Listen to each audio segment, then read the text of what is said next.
Hi, before we jump into this video, I just want to say that Lowrance did not pay me for this video, or nor did any of the people that I'm recommending or talking to about during the video have any financial or gifting of anything to me in this situation. I just thought this might be help to people and hopefully you find it useful. G'day, I'm Troy, and if you're a keen fisherman like me, no doubt you've heard about some of the new technology that's available to us with these new active live sonars. So today I'm going to go through the Lowrance product, which is the active target, and we're going to see how to fit it and some of the pitfalls you should look out for when you're putting this system into your boat. Before we get right into this, there's a few things I think you really need to consider if you're going to invest in this technology. When I looked at buying this myself, I wasn't sure if this system would be applicable to what I already had in my Lowrance on the boat. It's not always easy out there finding information. There's a lot of dealers, there's a lot of people selling this gear, but when you get down to the nitty-gritty of asking them, will this work on my system, it can be a real pain.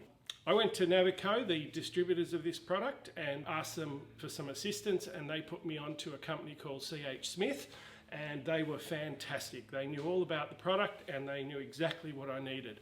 As a result, my worst fears were revealed, and that is that this equipment was not going to work on the head unit I have. So make sure your number one priority is look at what head unit you've got, what you're using at the moment to look at your images, and make sure it's applicable for this technology. Basically, there's a level at which this technology will work. Anything before that and you've just got something that's not going to function with your boat. So make sure you have a look at that and make sure that that's going to work for you. When you buy the package, it comes all nicely with pretty much everything you need. You've got your sonar unit, you've got your sensors, all the cabling, all the plugs, and we'll go through that a little bit later, how you can connect that all together. But one thing I think that you really need to consider is where you're going to mount it, how you're going to use it, and the head unit you're connecting to, and we'll get into those pieces in a moment. One thing to consider before you really even invest in this is how are you going to power this unit? Obviously most boats are going to have a battery on board to start the motor in the rear, and quite a few will have a battery to run a Minn Kota trawling type motor, and that's actually going to use a lot of current too. So there's a choice to hook it up to the trawling motor, or you can opt in some cases to put a third battery.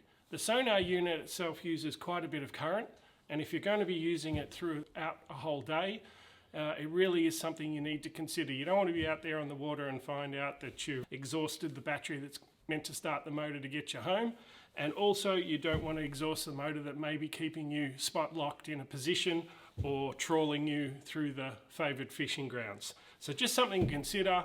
What are you going to use as your power source? And in my case, I've actually added an extra battery just for this system. So you've got your battery now installed, and you need to basically go from there to hook up the rest. It's very important that you use the right gauge wire. You want something nice and heavy that won't have any current loss over the length of run that you're going to have from your battery to your devices, and having a nice insulated heavy wire is the way to go. Also, when you're considering all the connections, water and metal don't generally go together very well, and certainly if you're on the salt water, electrical connections often corrode and cause major problems. For that reason, I highly recommend using some of these type of connectors. These ones in particular have a solder release in the middle of them, and they seal the wire totally airtight. So once you put two wires together in there and you heat them up, they'll actually join those wires really firmly and seal them with a heat shrink sleeve.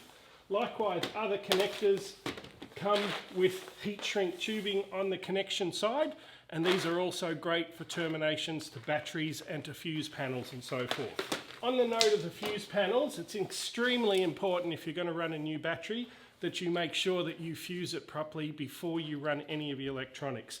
This way, if for one reason or another you get a short, the fuse will blow and it won't cause a fire in your electricals. There's all sorts of different fuses like these ones which can reset, or your typical toggle fuses, and all of these are very good. They're known as circuit breakers. I've put an additional switch board on mine in this case, because while I'm putting in a new battery, I decided I'd put some LED sockets on there, a cigarette lighter, charger and so forth, just so I can have a few of those extras that I didn't have on my boat beforehand.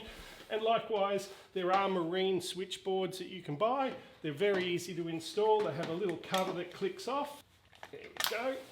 And as you can see, you can pretty much select the type of fuse that you want for each of the circuits. So for the electronics of the Lowrance system here, I've got the appropriate size fuses, and I've gone higher for my cigarette lighters and so forth. Another good idea, which I usually try and achieve when putting any of these installations together, is before you really get to the nitty-gritty of mounting things, there's no reason you can't get the wiring completed to testing point now. I've got everything hooked together. I'm able to go and connect it to my battery. I can see that all the equipment is lighting up and everything is doing what it should do now before I go to all the trouble of mounting the equipment and then realizing I've got a problem and I've got to start pulling things back out. So good idea, before you mount everything, put it all together, see that it works, and you know that you're going to be good when you hook it all up.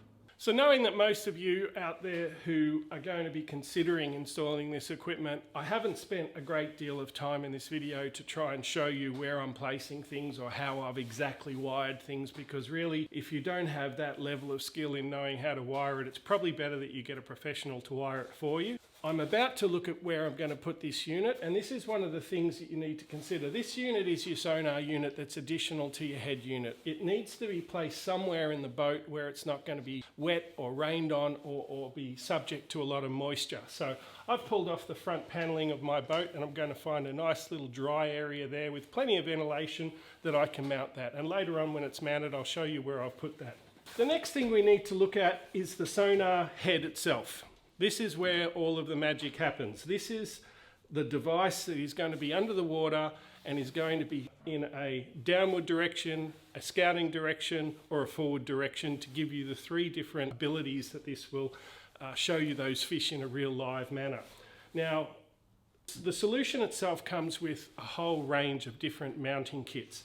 And in fact, a lot of people decide that these should be mounted on their trawling motor because there are all sorts of clips and such which are provided with the device to allow you pretty much to put them onto the motor itself and to have all the right correct angles. The one thing I found which I considered to be a real problem with doing that with my situation is having a Minn Kota riptide. It does have a spot lock, and that means that that motor is going to be moving consistently when I put the spot lock on to keep the boat still. So if I'm wanting the sonar to be pointing in a certain direction, but my boat has to have the motor in another direction to hold it still, we're going to be fighting each other all the time. The other thing to consider is the cable that comes off the sonar head. It also, on a motor, has to be able to cope with the fact that the motor is going to be pulled up and locked into position each time we're underway back to port and so forth. So it becomes a bit of a nightmare on how you're going to position the coil of wire around the motor and yet still have the ability to pull the motor up. As you can see here, the motor is in its locked position now. If the sonar was to be mounted on this motor instead and then I go to engage it, I have to consider how I'm going to handle all of this pole being able to slide up and down through the pivoting mount without causing cable damage. The other thing that can happen with these motors is that they can do 360-degree rotations, so the cable to the sonar can get twisted and end up breaking. For that reason, I came up with using a manual pole. These poles are quite easy to make, and they're also available commercially, so you can buy one of these online and mount it to various positions on your boat. The beauty of this is it's easy to lift up when you want to get underway, and when you're wanting to lower it, undo a hand screw, and you're ready to go. This gives you the full ability to still point the sonar in any direction you want, lock it in position, and get on with your fishing. As you can see, the cable spirals nicely out, and where we're wanting to get underway again, we can just simply lift the device up and we're ready to go. One of the things you may have noticed in the mounting of this is I've used ram mounts. Ram mounts are pretty much available anywhere, and the beauty of ram mounts is that their systems largely clamp onto existing structures. So having had these tie-off points on the boat, I've got ram mounts all over the place just so that I don't actually have to drill holes in the boat. I can clamp them on wherever I see fit, and they become a really solid attachment point for these sorts of poles. Just to give you a bit more information on these poles, you can, as I said earlier, buy them commercially. In fact, there's a online Rob Payne Engineering, and they have a magnificent version of this commercially available to buy. I made mine by simply getting two pieces of aluminium tubing, one that happened to fit nicely inside the other.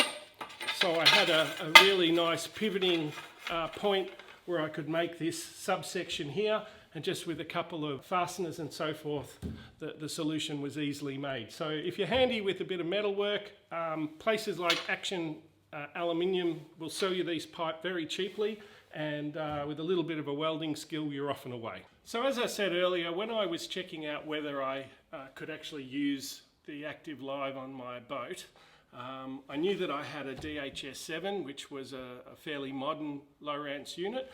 However, it was a Gen 2 Touch, and it was one life behind where it needed to be, basically. From the Gen 3 onward, they were basically able to support the new sonar, and obviously all the HDS Live units can do so, but mine couldn't. So I was faced with the decision on whether I was going to go ahead with the purchase or whether I was going to actually fit another screen.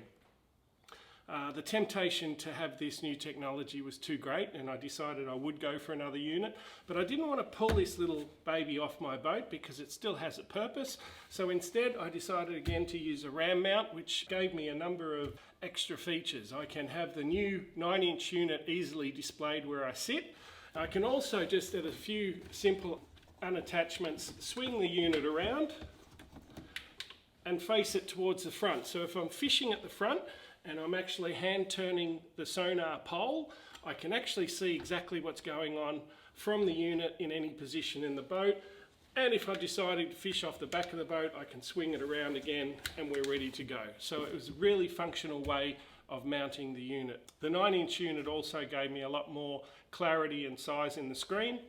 So hopefully I'll be able to see the fish. Seeing them doesn't mean you'll catch them, but we can see them. Okay, so we've come to the point now where we've mounted all of the bits and pieces. The sonar has been placed in a protected area away from moisture and water.